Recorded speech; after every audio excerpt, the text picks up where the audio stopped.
कराची में पानी नायाब होने लगा है। जेट लाइन के मकीन बूंद बूंद को तरस गए हैं। पानी के बगैर कैसे गुजारा हो रहा है, इस पर बात करेंगे अपने नुमाइंदे कफील अहमद से। कफील, बताइएगा, पानी की फराहमी कब से मुअत्तल है?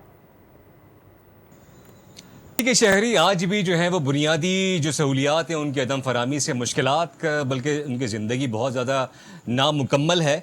जेट लाइन से इस वक्त मैं रिपोर्ट कर रहा हूँ। ये राहदारियाँ, ये गुर्बत की निशानी जो है ये आप देख रहे हैं। ये एक अम्मा जी मेरे साथ मौजूद हैं जो कि परेशानी से हाथ तो अम्मा जी, पानी कब से नहीं आ रहा है, किस तरह भर के ला रही हैं आप लोग?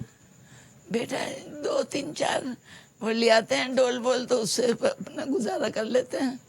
एक ही दिन में 8 घर में 8 अब 10 अफराद हैं। 10 हमारे भी 10 अफराद हैं। मगर परेशानी बहुत है, हद से ज़्यादा। तो कब से ये परेशानी है? मतलब ना गैस है ना पानी है? नहीं, गैस तो है ही नहीं। 6 घंटे नहीं आता जी। लकड़ियों पे चाय वाय बनाते हैं हम, लकड़ियों पे बनाते हैं चाय। बेटा झूठ थोड़ी बोलेंगे। और पानी भर के लाना पड़ता है दूर से? हाँ, दूर से लाते हैं। ये पेट्रोल पंप है, यहाँ से भी कहीं और से भी लाते हैं पानी। और वाटर बोर्ड का दावा यह है कि पूरे शहर में पानी की फरहमी को जो है वो बहाल कर दी गई 650 MGD को।